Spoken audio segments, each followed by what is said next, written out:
What is opera, and where did it all come from? Well, it kind of all started out like a bit of an experiment. The fat lady, she sings!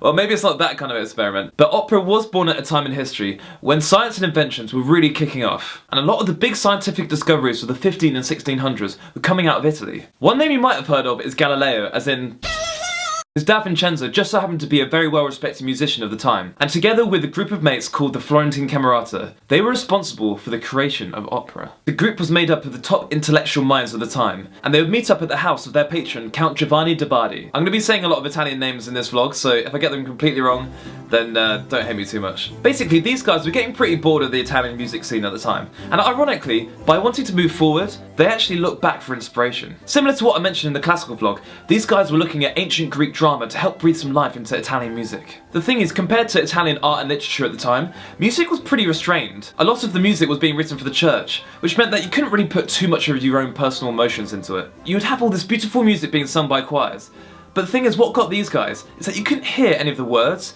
because all of the melodies were sort of going on top of each other and obscuring it. So one member of the Camerata, Girolamo Mai, did I get that right?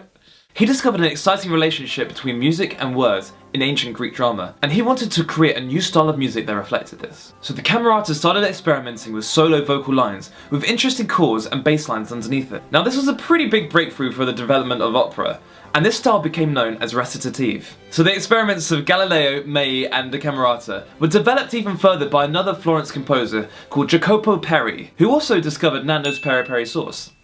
What? That didn't happen. No, he didn't. That's the last time I used Wikipedia for these vlogs.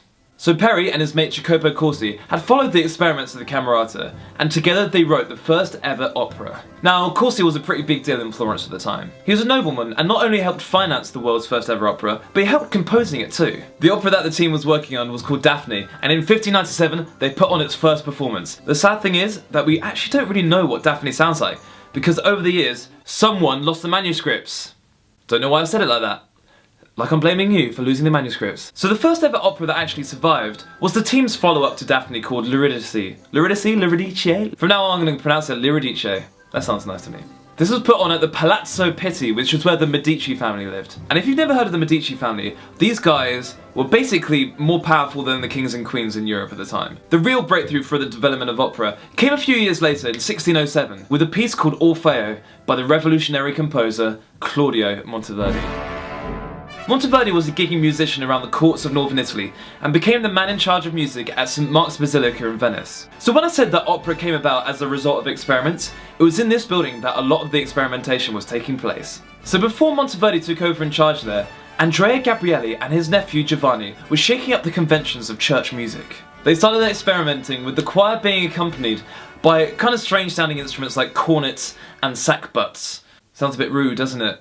Sackbuts. Sackbuts. Weirdly, they were using the actual architecture of St. Mark's as a dramatic part of their music. Because it's such an echoey acoustic in there, they had to find a way of having the choir sing in time. So what they did was place different combination of singers and instrumentalists in all the different balconies that are around the church. Like you would have, I don't know, one team singing there, followed by another team singing there, and this created like a stereo sounding effect. So it's a bit like when you listen to a track and you've got the voice in one ear and the guitar and the drums in another ear. That's a stereo effect. You get sort of a surround sound feel, and that's exactly what the Gabriellis were creating in St. Mark's. They did for choirs what the Camerata were trying to do for opera, making it more dramatic. It helped move music from the Renaissance period into the Baroque period. Now Monteverdi is kind of the big daddy when it comes to the beginning of the Baroque era. His opera Orfeo is the earliest surviving opera that's still performed on a regular basis. Monteverdi wisely realised that if you've got an audience coming to this thing, you kind of want to keep their attention. He did keep that recitative style, but he used it as a device to help move the plot forward. And what he did was he alternated that recitative section with arias, which are basically more melodic songs which focus on like personal feelings and emotions. That combination of recitative and aria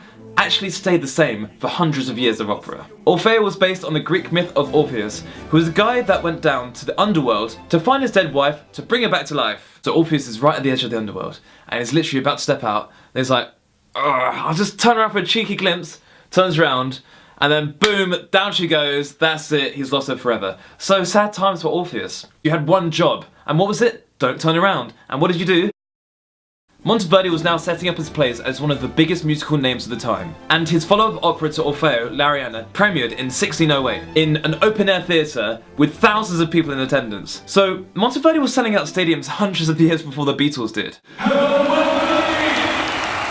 The stage scenery was ridiculous, and apparently it took about 300 men to move the set around. So after Arianna, Monteverdi wrote about 7 or 8 other operas, but again, we don't really know what they sounded like because they were just thrown away. Even Arianna didn't survive, apart from one aria which was published separately called the Lament aria. In the space of about 30 years, opera had gone from just being in the minds of some intellectual guys in Florence to selling out big stadiums and providing the soundtrack to huge public events. Unfortunately, we'll never really know what a lot of the early operas sounded like, but the few that survived from Monteverdi really set up the genre as a blockbuster business, and it only went up from there. Over the following centuries, the elite of society went to the opera to be seen and to show off their wealth. And a lot of people claim that opera is not accessible for anyone and it's way too expensive, and these claims, they kind of date back to when opera first started as a genre, when it was just written for the nobility in the courts. The truth is that opera's always tried to branch out in its broad appeal, from Mozart writing big popular tunes for the masses, to now where you can buy a ticket for an opera for about £5,